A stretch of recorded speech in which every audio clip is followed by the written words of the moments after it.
जिस शख्स की औलाद हुए हाफिज कुरान, महशर में मिलेगा उसे एक ताज दुरख्शा।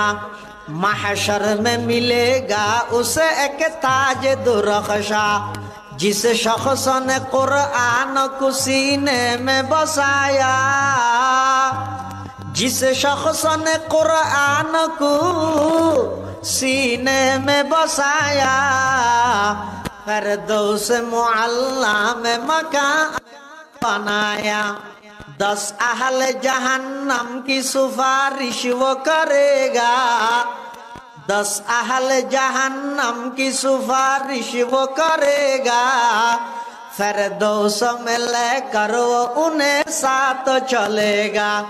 फिरदौस में लेकर वो उन्हें साथ चलेगा।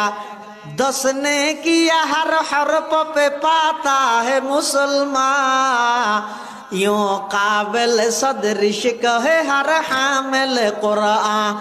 क्या खूब है, क्या खूब है कुरान के फैजान के बाती।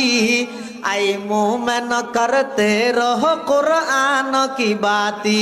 आई मोमिन करते रहो कुरान की बाती।